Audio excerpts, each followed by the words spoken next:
نماز کول بندہ لاپرواہی نہ کرے جی.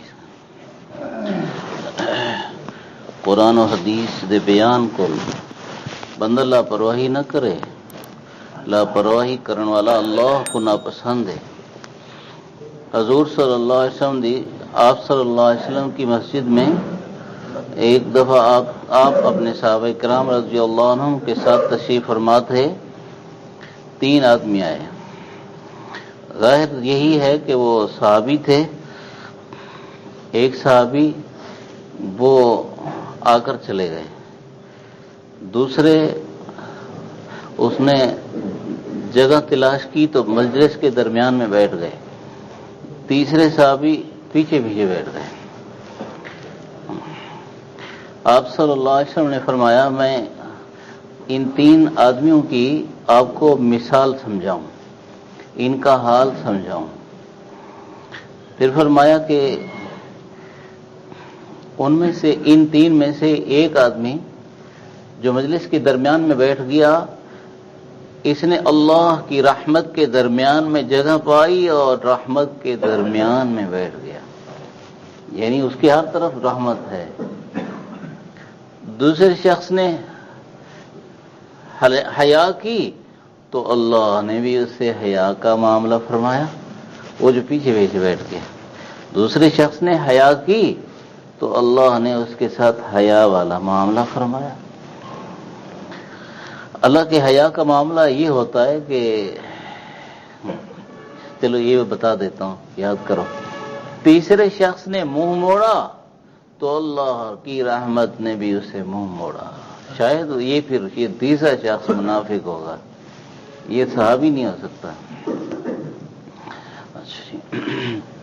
ہاں کیا اللہ نے حیا کی, اللہ نے حیا کا معاملہ. اللہ تعالیٰ کے حیا کا معاملہ اس طرح ہوتا ہے کہ ایک محدث تھے حضرت یحییٰ بن اقسم رحمت اللہ علیہ.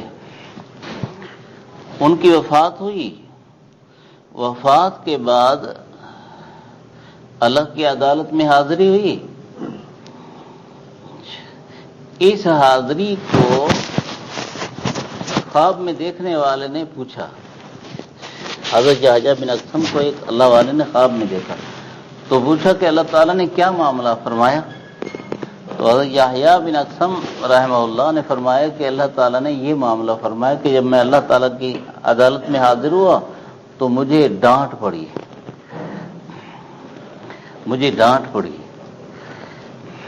تو میں چپکے سے کھڑا رہا.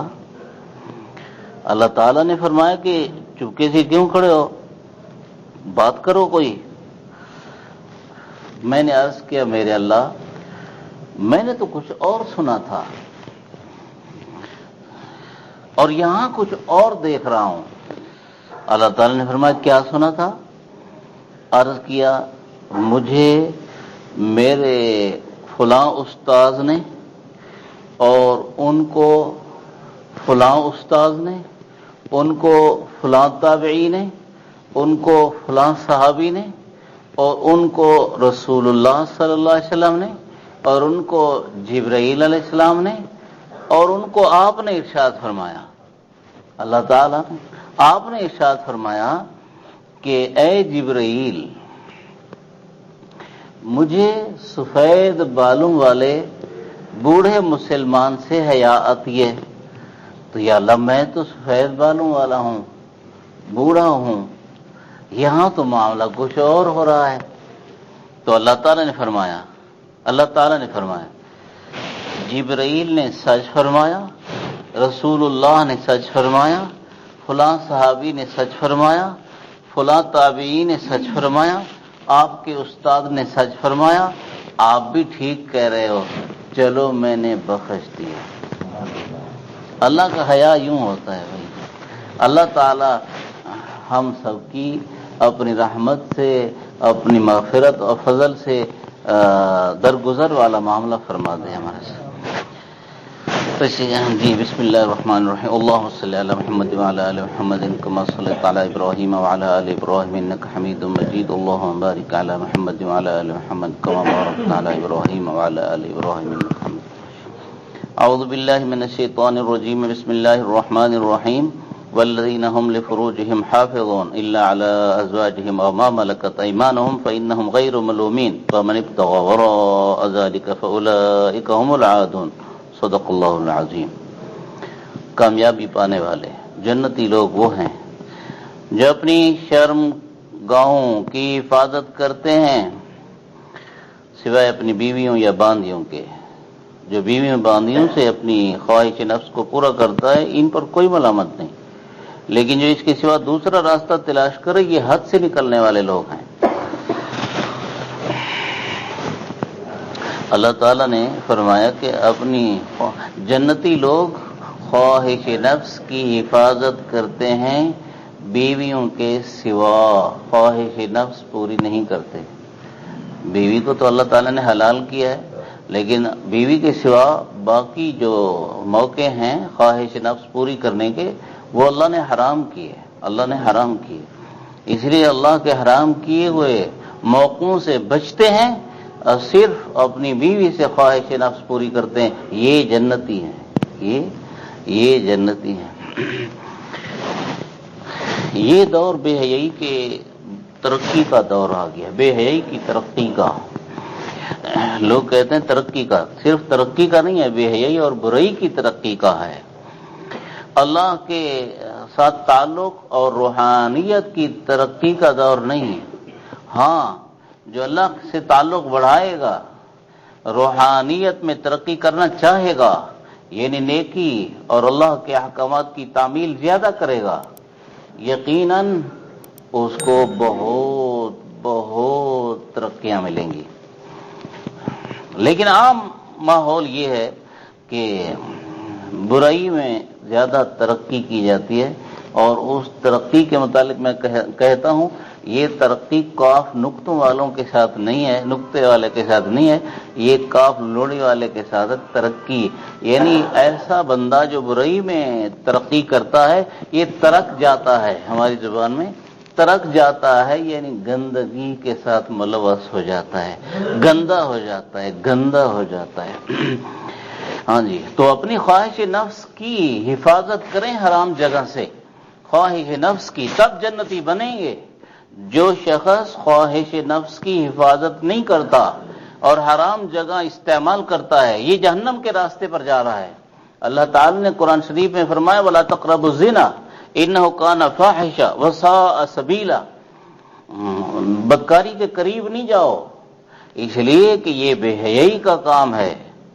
آگے ساء سبیلا، برا راستہ ہے۔ حضرت تھانوی رحمہ اللہ فرماتے ہیں یعنی ایسا راستہ ہے جو جہنم کی طرف لے جانے والا ہے، بے حیائی کا کام ہے اور ایسا راستہ ہے جو جہنم کی طرف لے جانے والا ہے۔ جو آدمی خواہش نفس میں جتنا ترقی کرتا ہے، خواہش نفس حرام میں مبتلا کرنے میں جتنا ترقی کرتا ہے وہ شخص اتنا جہنم کے زیادہ قریب ہوتا ہے، اور جو شخص خواہش نفس کو محفوظ رکھتا ہے، حرام میں نہیں استعمال کرتا، وہ اتنا جنت کے قریب ہوتا ہے۔ حضور نبی پاک صلی اللہ علیہ وسلم کی ایک حدیث ہے، آپ نے فرمایا اضمنوا لی ستا من انفسکم اضمن لکم الجنہ، مجھے 6 باتوں کی ضمانت دے دو میں تمہیں جنت کی ضمانت دیتا ہوں۔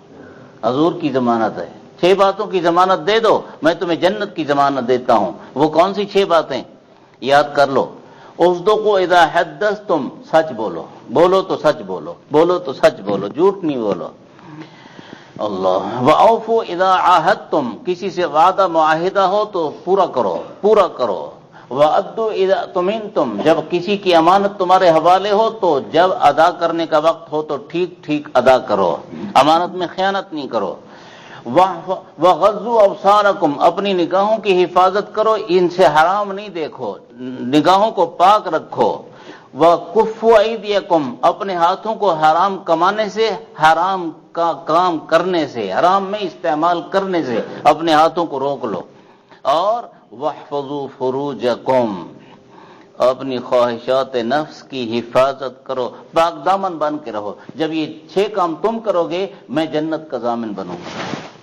ایک حدیث پاک میں یہ مضمون مختصر لفظوں میں یوں آیا، آپ نے ارشاد فرمایا صلی اللہ علیہ وسلم من یضمن لی ما بین لحییہ وما بین فخذیہ اضمن لہ الجنہ، جو شخص مجھے دو چیزوں کی ضمانت دے دے، ایک دو جبڑوں کے درمیان یعنی زبان کی ضمانت دے دے، یہ زبان غلط نہیں بولے گی، یہ زبان حرام نہیں بولے گی، اس زبان سے اللہ کی نافرمانی نہیں ہوگی، اس زبان سے بندوں کو تکلیف نہیں دے گا، ایک وما بین فخذیہ، اور دو رانوں کے درمیان جو چیز ہے یعنی خواہش نفس، اس کو حرام میں استعمال نہیں کرے گا۔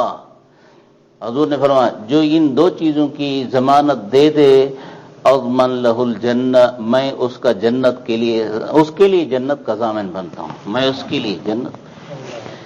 اللہ اللہ، حضور ضامن بن جائے تو پھر آدمی کو کیا فکر، حضور ضامن بن جائے، اور آپ ضمانت کے لیے فرما رہے ہیں بس دو چیزوں کی حفاظت کرو، ہاں زبان کی، خواہش نفس کی، دوسری حدیث میں کیا فرما رہے ہیں، ساتھ ساتھ نگاہ کی بھی، یہ نگاہ کی حفاظت اس لیے کہ نگاہ کی حفاظت سے خواہش نفس کی حفاظت ہوگی، نگاہ کی حفاظت سے خواہش نفس کی حفاظت ہوگی۔ اللہ نے قرآن شریف میں فرمایا قل للمؤمنین یغضوا من ابصارہم ویحفظوا فروجہم، مومن مردوں کو فرما دو اپنی نگاہیں نیچی کیا کریں، اپنی شرمگاہ کی حفاظت کیا کریں، نگاہیں نیچی کریں گے شرمگاہ کی حفاظت ہوگی۔ وقل للمؤمنات یغضضن من ابصارہن ویحفظن فروجہن، اور مومنہ عورتوں کو بھی فرما دو کہ اپنی نگاہوں کی حفاظت کیا کریں، غیر مرد سے اپنی شرمگاہ کی حفاظت کیا کریں، یعنی نگاہوں کی حفاظت کریں گی، نگاہوں کو نیچی کر دیں گی تو شرمگاہ کی بھی حفاظت ہو جائے گی۔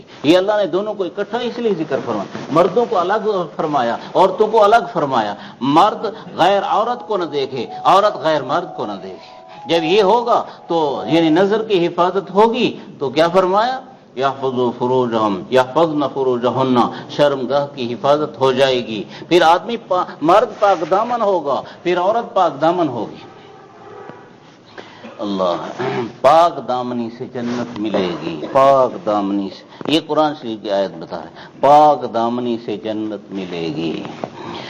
اللہ، جو پلید دامن بن جاتے ہیں یعنی اپنی شرمگاہ کو حرام میں استعمال کرتے ہیں پھر جہنم ہے۔ رسول اللہ صلی اللہ علیہ وسلم نے ارشاد فرمایا، مختصر بیان کروں گا کیونکہ باتیں اس میں بہت زیادہ کھلتی ہیں۔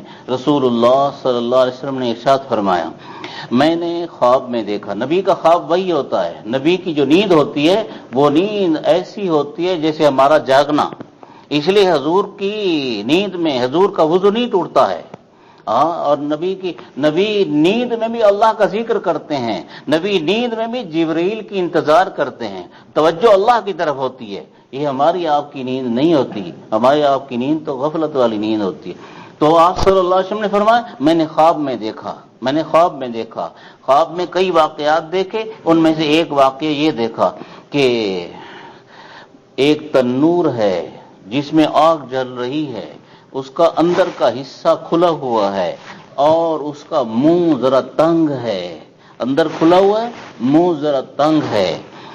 میں نے دیکھا کہ اس میں آگ جل رہی ہے اور ننگے مرد اور ننگی عورتیں اس تنور کی آگ میں ہیں، آگ اوپر کو اٹھتی ہے، شعلے مارتی ہے تو یہ منہ تک آ جاتے ہیں، پھر جب یہ منہ تک آ جاتے ہیں تو آگ نیچے کو چلی جاتی ہے، تو یہ مرد و عورتیں بھی نیچے کو چلے جاتے ہیں، پھر آگ بھڑکتی ہے، پھر یہ منہ تک آتے ہیں، پھر آگ نیچے چلی جاتی ہے تو پھر نیچے چلے جاتے ہیں، مسلسل ان کے ساتھ یہ ہو رہا ہے۔ تو میں نے فرشتوں سے پوچھا، وہ فرشتے تھے جنہوں نے زیارتیں کروائیں کئی واقعات کی، تو میں نے فرشتوں سے پوچھا یہ کیا ہے؟ تو فرشتوں نے بتایا ہؤلاء الزنات، یہ زنا کرنے والے مرد اور عورتیں ہیں، یہ زنا کرنے والے مرد اور عورتیں ہیں جنہیں مرنے کے بعد یہ عذاب ہوگا، جہنم کی آگ میں تپائے جائیں گے، جہنم کی آگ میں جلیں گے۔ جہنم کی آگ کون برداشت کر سکتا ہے بھئی، میں کئی دفعہ بتایا کرتا ہوں، دنیا کی آگ جہنم کی آگ کا 70واں حصہ ہے، اور جہنم کی آگ دنیا کی آگ سے 69 حصے زیادہ ہے، تو یہ 70واں حصہ ہم سے برداشت نہیں ہو سکتا، تو اس سے 69 حصے جو بڑھ کے ہوگی وہ کہاں برداشت ہو سکے گی؟ رسول اللہ نے فرمایا صلی اللہ علیہ وسلم، سب سے کم درجے کا آدمی کو جہنم میں ایک آدمی کو سب سے ہلکا عذاب جو ہوگا تو جہنم کی آگ کی جوتی پاؤں میں پہنائی جائے گی بس، اور جوتی پاؤں میں ہوگی اور سر میں دماغ کھولے گا اور وہ سمجھے گا کہ سب سے زیادہ بھاری عذاب مجھے ہو رہا ہے، حالانکہ اس کو سب سے ہلکا عذاب ہو رہا ہوگا۔ یہ کون برداشت کر سکتا ہے؟ انسان تو کمزور ہے، نہیں برداشت کر سکتا۔ اس لیے ان چیزوں سے بچنے کی صورت کیا ہے؟ گناہوں سے بچو، اپنی شرمگاہ کی حفاظت کرو۔ رسول اللہ فرما رہے ہیں میں ضامن بنتا ہوں جنت کا۔ اللہم تو والذین هم لفروجہم حافظون۔ آج اچھا قرآن شریف میں 18ویں ہی پارے میں، یہ 18ویں پارے کی پہلی آیتیں ہیں، 18ویں ہی پارے میں آگے سورہ نور میں اللہ نے جب اس گناہ کا ذکر کیا تو فرمایا الزانیۃ والزانی فاجلدوا کل واحد منہما 100 جلدہ، زنا کرنے والی عورت، زنا کرنے والا مرد، ان کو 100 کوڑے لگاؤ۔ اگر یہ شادی شدہ نہ ہوں تو ان کی سزا یہ ہے شریعت میں کہ 100 کوڑے لگاؤ، 100 کوڑے لگاؤ۔ یہ اسلام والی حکومت آئے تو کوڑے لگیں۔ آج کی جو حکومت ہوتی ہے، جو حکمران ہوتے ہیں، جو وزراء ہوتے ہیں، جو یہ سوائے علماء کے سارے بدکار قسم کے ہوتے ہیں، بدکار قسم کے ہوتے ہیں۔ یہ کئی آپ نے دیکھے ہیں، ہمارے وزیر ہیں اور ان کی شادی نہیں ہوئی ہے۔ یہ شادی جو نہیں ہوئی تو کہاں سے یہ کام کرتے ہیں؟ ان کے ساتھ خواہش نفس نہیں ہے، یہ نامرد ہیں، نامرد نہیں ہیں، مستیاں کرتے ہیں، حرام کاریاں کرتے ہیں۔ سب سے زیادہ بدکار، سب سے زیادہ یہ عیاش یہ لوگ ہوتے ہیں۔ اللہ رحم فرمائے۔ اس لیے تو یہ زنا کی سزا بھی نہیں جاری کرتے۔ اچھا بھائی، تو یہاں پر حضور اللہ تعالیٰ نے فرمایا زنا کرنے والی عورتیں اور زنا کرنے والے مرد غیر شادی شدہ ہوں تو ان کی یہ سزا ہے۔ یہاں پر اس آیت میں زنا کرنے والی عورت پہلے ذکر ہے، مرد اس کے بعد ذکر ہے۔ الزانیۃ عورت والزانی مرد، یہ عورت کا ذکر پہلے کیوں کیا، مرد کا ذکر بعد میں کیوں کیا؟ اللہ والے علماء فرماتے ہیں، تفسیر والے وہ فرماتے ہیں عورت کا ذکر پہلے کیا اس لیے کہ عورت سبب بنتی ہے اس کا۔ اگر عورت سبب نہ بنے مرد یہ گناہ نہیں کر سکتا ہے۔ اب عورت کیسے سبب بنتی ہے؟ ہماری بیٹیاں ہیں جنہیں ہم نے بازاروں میں بھیج دیا اور ہم پردے کا اہتمام بھی نہیں کرتے۔ اپنی بیوی سے کئی لوگ اتنے بے بس ہو گئے، یا تو یہ بے دین قسم کے لوگ ہیں، یا پھر جاہل قسم کے لوگ ہیں، یا اپنی بیویوں سے بے بس ہیں۔ اپنی بیویوں سے ایسے بے بس ہو گئے کہ اس کی اپنی مرضی ہے، وہ جسے چاہے پردہ کرے، جسے چاہے پردہ نہ کرے، اور چاہے تو بازار میں یوں بغیر پردے کے چلے پھرے۔ اگر یہ عورت کھل کے نہ آئے مردوں کے سامنے، اگر یہ عورت غیر محرموں سے پردہ نہ کرے تو پھر یہ ہوگا، یعنی پردہ کرے گی تو گناہ نہیں ہوگا، پردہ نہیں کرے گی تو یہ گناہ ہوگا۔ اب عورت غیر مرد کے سامنے آتی ہے تو پھر غیر مرد کا دھیان گناہ کی طرف ہوتا ہے، اور پھر اس عورت کا بھی میلان ہو جاتا ہے اور اس کے نتیجے میں یہ گناہ ہوتا ہے۔ اگر بازاروں میں عورتیں پھریں ہی نہ تو یہ آنکھوں کا گناہ کیسے ہوگا؟ آنکھوں کا گناہ نہیں ہوگا تو پھر آگے گناہ کیسے ہوگا؟ غیر مرد کے سامنے عورت ہی نہ آئے گی، عورت نہ آئے گی تو وہ زنا کہاں سے کرے گا؟ یہ بے پردگی، اس بے پردگی کا سبب ہم خود ہیں۔ اپنے گھر میں اپنی عورت سے اتنے بے بس کیوں ہو جاتے ہیں؟ اچھا، اتنے بے بس نہ ہوں کہ وہ خلاف شریعت جو کچھ چاہیں کرتی پھریں۔ ہاں، ہمارے مسلمانوں نے، کلمے والوں نے آج ٹچ موبائل، بڑی موبائل عورت کے ہاتھ تھما دی۔ بیٹی ہے بڑی موبائل رکھتی ہے، بیوی ہے بڑی موبائل رکھتی ہے، وہ واٹس ایپ کھولتی ہے، انٹرنیٹ کھولتی ہے، پھر اس میں بے حیائی دیکھتی ہے، پھر اس کے اپنے جذبات ابھرتے ہیں، تو پھر وہ کہاں جائے گی؟ اللہ رحم فرماوے۔ اور پھر کئی مرد ایسے ہیں جو عورتوں کی خواہش نفس کا لحاظ نہیں کرتے۔ میں معذرت کے ساتھ عرض کروں بھئی، جیسے ہمارے جذبات ہیں ایسے ہماری عورتوں کے بھی جذبات ہیں، جو سال اور 2 سال اور 4 سال مسافری میں چلے جاتے ہیں اور پیچھے اس بیوی کو چھوڑ جاتے ہیں، وہ سوچیں ان کی بیوی کس پر مجبور ہوگی؟ نہ کرے گی گناہ، کیا کرے گی؟ اگر گناہ نہیں کرے گی تو راستہ اس کی خواہش کے پورا کرنے کا کیا ہوگا؟ اور پھر اگر وہ گناہ میں مبتلا ہوئی تو سبب کون ہوگا؟ مجرم کون ہوگا؟ وہ عورت۔ پہلے تم مجرم ہو کہ اس کی خواہش نفس کیوں نہ پوری کی، اس کی خواہش نفس کیوں نہ پوری کی، یہ تم مجرم ہو۔ دین کے لیے سفر ہو یا کہ دنیا کے لیے سفر ہو، مسئلہ بتا دوں آپ کو، دین کے لیے سفر ہو یا کہ دنیا کے لیے سفر ہو، اس میں عورت کا ذہن بناؤ، وہ تیار ہو آپ کی اتنی دیر تک اپنی پاک دامنی کی حفاظت پر۔ اگر اللہ معاف کرے آپ دین کا سفر کریں کہ دنیا کا سفر کریں، عورت کا ماحول ایسا نہ ہو اور عورت خدا نخواستہ گناہ میں مبتلا ہونے کا خطرہ ہو، پھر آپ کی پکڑ ہوگی، چاہے آپ دین کا سفر کریں یا دنیا کا سفر کریں، آپ کی پکڑ ہوگی۔ آپ اپنے گھر کا ماحول بنائیں۔ اور حضرت عمر رضی اللہ تعالی عنہ، سن لو، حضرت عمر رضی اللہ تعالیٰ عنہ، حضرت مولانا یوسف کاندھلوی رحمہ اللہ نے اپنی کتاب حیات الصحابہ میں لکھا ہے، حضرت عمر رضی اللہ تعالیٰ عنہ کا دور کیسا پیارا دور ہے، جس دور میں بھیڑیا اور بکری اکٹھے چرتے ہیں، جس دور میں بھیڑیا اور بکری اکٹھے چرتے ہیں۔ جب بھیڑیا بکری پر حملہ نہیں کرتا تو انسان پر کیسے حملہ کرے گا؟ وہ دور تھا۔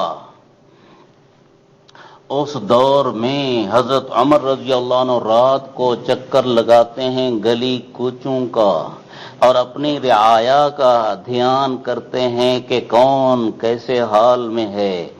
چکر لگاتے لگاتے ایک گلی میں انہیں گھر کے اندر سے شعر و شاعری کی آواز سنائی دیتی ہے۔ عورت شعر کہتی ہے، اور ایسے شعر کہتی ہے کہ جن شعروں میں محبوب کی محبت کا ذکر ہے، جن شعروں میں محبوب کی محبت کا ذکر ہے، ایسے شعر ہیں جن شعروں میں وہ اظہار کرتی ہے اپنی خواہش نفس کا کہ اے میرے محبوب، اگر تو ہوتا میرے پاس تو میں تیرے ساتھ کھیلتی، تیرے ساتھ گپ کرتی، تیرے ساتھ خواہش نفس پوری کرتی۔ ایسے اشعار کہہ رہی ہے، ایسے اشعار کہہ رہی ہے۔ اور اس وقت ایسے گھر تو نہیں تھے نا جیسے ابھی، بڑی بڑی دیواریں اور بڑے بڑے گھر ایسے نہیں تھے، چھوٹی چھوٹی دیواریں، کچی دیواریں، چھوٹے چھوٹے گھر، کہیں کے کنالوں کے گھر نہیں ہوتے تھے۔ اچھا، تو اب حضرت عمر رضی اللہ عنہ باہر سے یہ آواز سن رہے ہیں، عورت شعر و شاعری کر رہی ہے۔ حضرت عمر رضی اللہ عنہ نے تحقیق کی کہ یہ کس کے فراق میں اور کس کی جدائی میں اور کس کی محبت اور شوق میں یہ شعر کہہ رہی ہے۔ تحقیق ہوئی تو حضرت عمر رضی اللہ عنہ کو پتہ چلا کہ اس کا خاوند ہے جو اللہ کے راستے میں جہاد میں نکلا ہوا ہے، اور اسے 4 مہینوں سے زیادہ وقت ہو گیا، اور یہ اسی کے جدائی میں، اسی کی محبت میں شعر کہہ رہی ہے۔ سمجھ رہے ہیں پوری بات سمجھو۔ اس کی محبت میں شعر کہہ رہی ہے، اس کی جدائی میں اپنی خواہش نفس کا اظہار کر رہی ہے، خاوند ہے نہیں۔ حضرت عمر رضی اللہ عنہ نے حضرت سیدہ حفصہ ام المؤمنین رضی اللہ عنہا سے جا کے پوچھا، حفصہ کون ہے؟ جو حضور کی بیوی ہیں تو حضرت عمر کی بیٹی ہیں۔ جا کے پوچھا، بیٹی بتاؤ، یہ مسئلہ شرم کا نہیں ہے، مسئلہ بہت ضروری ہے، اس لیے بیٹی تم سے پوچھتا ہوں، بتاؤ عورت خاوند کے بغیر کتنا ٹائم صبر کر سکتی ہے؟ سنو، تو حضرت سیدہ حفصہ رضی اللہ تعالی عنہا نے عرض کیا، ابا جان 4 مہینے، بس 4 مہینے 4 مہینے بس، اسے زیادہ عورت اپنے خاوند کے بغیر صبر نہیں کر سکتی۔ تو حضرت عمر رضی اللہ عنہ نے فوراً قانونی آرڈر جاری کیا کہ جو مجاہدین محاذ پر لڑنے کے لیے، کافروں کے ساتھ لڑنے کے لیے، اسلام کی سربلندی کے لیے جاتے ہیں، ان کو 4 مہینے سے زیادہ محاذ پہ رہنے کی اجازت نہیں ہے۔ 4 مہینے جس نے گزارے ہوں وہ فوراً آئے، اپنے گھر والوں کے حقوق ادا کرے پھر جائے، اپنے گھر والوں کے حقوق ادا کرے پھر جائے۔ یہ کون سا دور ہے؟ بتا دیا آپ کو، شیر اور بکری جس دور میں اکٹھے چرتے ہیں، ایسا امن و سکون والا دور، وہ دور رسول اللہ کے قریب ہے صلی اللہ علیہ وسلم۔ حضرت عمر رضی اللہ عنہ کی خلافت کا دور ہے، آج اس کو 14 صدیاں گزر گئیں اس دور کو۔ 14 صدیاں پہلے کی عورت اپنے جذبات کا یوں اظہار کرتی ہے، آج 14 صدیاں بعد کی عورت اپنے جذبات پر کتنا کنٹرول کر سکتی ہوگی؟ اپنے جذبات پر کتنا کنٹرول کر سکتی ہوگی؟ سوچو تو صحیح، سوچو تو صحیح، سوچو تو صحیح۔ اپنی بیویوں کو یہاں چھوڑ کر بھائیوں کے پاس، بھتیجوں کے پاس، چچوں کے پاس، اپنے گھر میں، گھر کے آس پاس گھر میں دوسرے بھائی رہ رہے ہیں، بھتیجے رہ رہے ہیں، چچے رہ رہے ہیں، ماموں رہ رہے ہیں، اور آدمی دین کا یا دنیا کا اتنا لمبا سفر کر رہا ہے جبکہ بیوی کا دین دارانہ ذہن بھی نہ بنایا۔ یہ پکڑ ہوگی قیامت کے دن۔ ایک حدیث سناؤں آپ کو، اللہ تعالیٰ نے 24ویں پارے میں، 30ویں پارے کے 23ویں پارے کے آخر میں فرمایا، انک میت وانہم میتون ثم انکم یوم القیامت عند ربکم تختصمون۔ یہ آخری آیت ہے پارے کی، 23ویں پارے کے آخر میں، ثم انکم یوم القیامت عند ربکم تختصمون، پھر قیامت کے دن تم اپنے رب کے پاس جھگڑو گے۔ رسول اللہ صلی اللہ علیہ وسلم نے فرمایا، قیامت کے دن سب سے پہلے اللہ کی عدالت میں میاں اور بیوی کا جھگڑا پیش ہوگا۔ بیوی دعویٰ کرے گی، میرے اللہ، میرے اس خاوند نے میرے ساتھ ناانصافی کی ہے، میرے حقوق ادا نہیں کی ہیں، مجھے آج حقوق دلوائیں۔ بیوی کی حق تلفی کیا ہوگی بھائی؟ جہاں یہ ہوگی حق تلفی، اسے کھانا پورا نہ دو، اسے پہننے کو لباس نہ دو، اسے خرچ کے لیے کچھ نہ دو، اور وہ منہ بند کر کے رکھے، تم اسے نوکرانی اور غلام بنا کے رکھو، اور اس کے ساتھ خواہش نفس بھی اس کی پوری نہ کرو، تو پھر عدالت اللہ کی ہوگی، مقدمہ تمہارے خلاف ہوگا، تم مردوں کے خلاف۔ جو عورت زنا میں مبتلا ہوئی اور ہے بھی خاوند والی، اللہ کی عدالت میں اگر اس نے یہی کہہ دیا کہ میرا خاوند فلاں ملک میں تو جاتا ہے دنیا کے لیے، اور دنیا کمانے کے لیے جاتا تھا، میری خواہش نفس کا خیال بھی نہ کرتا تھا، پھر تم چھڑوا کیسے سکو گے اپنے کو؟ ہاں، اس لیے خیال رکھو، ہم اپنی خواہش نفس اگر رکھتے ہیں تو عورتیں خواہش نفس ہم سے اگر زیادہ نہیں رکھتی تو ہمارے برابر ضرور رکھتی ہیں۔ میں بھی مرد ہوں، آپ بھی مرد ہیں۔ جو میرے سے کم نئی شادی کرنے والے ہیں اور جو میری عمر کے ہیں، وہ اپنے دل سے پوچھو، تم مہینے میں اپنی بیوی کی اپنی حاجت پوری کرنے کے لیے، اپنی بیوی سے اپنی حاجت پوری کرنے کے لیے اگر لیٹ بھی کرو تو مہینے میں 1 دفعہ تو ضرور جاتے ہوگے، ورنہ تم 15 دن تو جاتے ہو، 15 دن بعد جاتے ہوگے، اگر اس سے بھی زیادہ جلدی جاؤ تو ہفتے میں 1 دفعہ جاتے ہوگے۔ تمہیں ہفتے میں 1 دفعہ خواہش ہو، بیوی سال گزارے، 2 سال گزارے، 4 سال گزارے، تمہیں مہینے میں 1 دفعہ، تمہیں 15 دن میں 1 دفعہ، تمہیں 2 مہینے بعد نہیں، 2 مہینے کوئی مرد صبر نہیں کر سکتا۔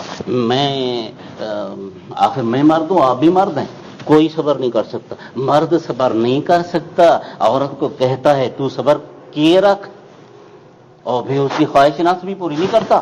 یہ ظالم ہے، یہ ظالم ہے، یہ ظالم ہے۔ ہاں آپ کو میں ایک مسئلہ اسی میں آپ کو بتا دوں، لوگ دو شادیاں کر لیتے ہیں، دو شادیاں۔ تم 2 شادیوں کی لیاقت اور صلاحیت بھی رکھتے ہو، تم نے صرف اسی کو حق سمجھ رکھا ہے کہ عورت کے ساتھ ہم بستری ہی اس کا حق ہے۔ یہ بھی اس کا حق ہے جو بتا رہا ہوں آپ کو، لیکن دوسرے بھی تو حقوق ہیں۔ اب 2 بیویاں رکھ لیں، جو بیوی پہلے تھی، جو اب آئی، اب والی کے ساتھ پوری محبت ہے، اور پہلے والی کو دوسرا گھر دے کے بھگا دیا، تم وہاں رہو، تم ظالم ہو۔ دوسرا وہ کہاں کیا تمہاری بیوی ہو کر، تمہاری منکوہ ہو کر، تمہارے نکاح میں ہو کر وہ دوسرے گھر میں رہ کے کسی اور مرد کے ساتھ تعلقات بنائے کیا؟ سوچو تو صحیح، کسی اور مرد کے ساتھ تعلقات بنائے؟ اگر اور مرد کے ساتھ تعلقات نہ بنائے تو اس کی خواہش نفس تم پوری نہیں کرتے، اور اگر تعلقات بنائے تو تم اپنی غیرت کے خلاف سمجھتے ہو، پھر اسے گولی مارتے ہو۔ تمہیں کس نے اجازت دی ہے کہ تم گولی مارو؟ تمہیں اجازت نہیں دی ہے۔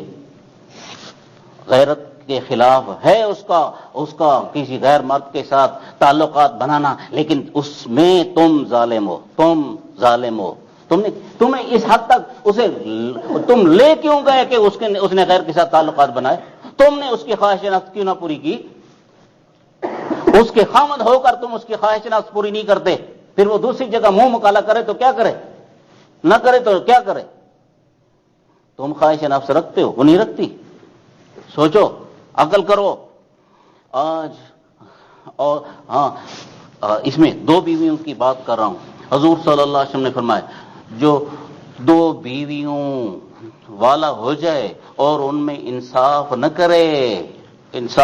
کرے، قیامت کے دن آئے گا تو اس کا ایک پہلو مارا ہوا ہوگا، ایک پہلو، مثال کے طور پر یہ پہلو ٹھیک، یہ مارا ہوا، یہ ٹھیک تو یہ مارا ہوا، یعنی اس کو فالج کی بیماری لگی ہوئی ہوگی، اور جسے اللہ قیامت کے دن یوں رسوا کرے گا، پھر بتاؤ جنت کیسے ملے گی اسے؟ اللہ جسے جنت دے گا اسے رسوا نہیں کرے گا، اور جس کو رسوا کرے گا پھر اسے جنت کیسے ملے گی؟ پہلے جہنم کا داخلہ ملے گا۔ پھر حضرت تھانوی، مولانا اشرف علی تھانوی رحمہ اللہ، بہشتی زیور والے، بہشتی زیور بہت سے آدمیوں کو پتا ہوگا، بہشتی زیور والے، وہ فرماتے ہیں، یہ لفظ بھی سنو، میں مولوی ہوں، وہ فرماتے ہیں ہم نے تو کوئی مولوی بھی نہیں دیکھا جو 2 بیویوں والا ہو اور 2 بیویوں میں انصاف کرے۔ ہم نے تو کوئی مولوی بھی نہیں دیکھا۔ تم تو عامی لوگ ہو، تم تو ان پڑھ لوگ ہو، تمہیں تو دین کی پوری واقفیت بھی نہیں ہے، چاہے تبلیغ میں سال بھی لگا لو، چاہے تبلیغ میں ساری زندگی لگا لو، چاہے میں مولوی پڑھانے میں ساری زندگی لگا لوں، میں بھی انصاف نہیں کر سکتا۔ یہ حکیم الامت فرما رہے ہیں، امام نے فرما رہے ہیں، کیا فرما رہے ہیں؟ ہم نے تو کوئی مولوی بھی نہیں دیکھا جس کی 2 بیویاں ہوں اور ان 2 بیویوں میں انصاف کر سکے۔ ہم نے تو مولوی بھی نہیں دیکھا۔ مولوی کو اجازت نہیں ہے، آپ کو اجازت ہے کہ آپ 2 شادیاں کر لو، اور پھر 2 شادیوں کا بھی تو یہی کرتے ہو نا کہ ظلم کرتے ہو پہلی بیوی کے ساتھ، ظلم کرتے ہو۔ ہمارے پاس مسئلے کے لیے ایسے واقعات آتے ہیں جی، ایسے واقعات آتے ہیں، بیوی کو کچھ نہیں دیتے، وہ بھئی کیا کرے؟ وہ دیواروں کے ساتھ چکر لگائے کیا؟ یا وہ دکان کھولے اور دکان پر بیٹھے، پھر اس کے گاہک کیسے آئیں گے؟ بولو، گاہک کیسے آئیں گے اس کے پاس؟ یا وہ اپنا گھر کا دروازہ کھول دے، اس پر بورڈ لگا لے کہ جو آنا چاہے آ جائے؟ سوچو تو صحیح، عقل تو کرو۔ یہ بیویوں کا حق ہے، تم مار کے ظالم بنتے ہو۔ بہت باتیں ہو گئیں، تو وہ آیت آئی نا، تو میں نے اس آیت پر آپ کو بتایا ہے۔ ایک دفعہ میری ایک ساتھی کے واٹس ایپ پر، بولو سن لو میری بات، بس میں ختم کرتا ہوں۔ میں ایک دفعہ ایک ساتھی کے واٹس ایپ پر میری نظر پڑی، یعنی وہ میں کچھ علماء کی تقریریں دیکھنا چاہ رہا تھا، علماء کی، اور اس میں آگے ایک آیا، سناؤں آپ کو؟ سناؤں؟ آگے آیا کیا؟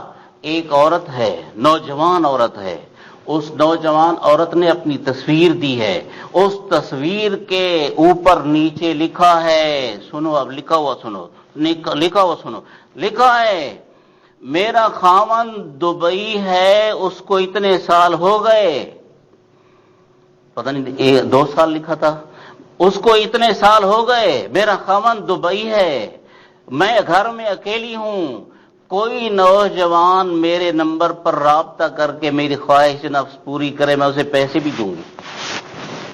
بولو، سوچو، واٹس اپ، یہ واٹس اپ کی بات ہے، میں کیا بولوں، آپ کو بتا رہا ہوں۔ اس لیے اللہ کے لیے اپنی بیویوں کے حق میں ظالم نہ بنو، دوسری جگہوں پر منہ کالا نہ کرو، نہ وہ منہ کالا کریں، اس میں سبب آپ نہ بنو۔ اللہ تعالیٰ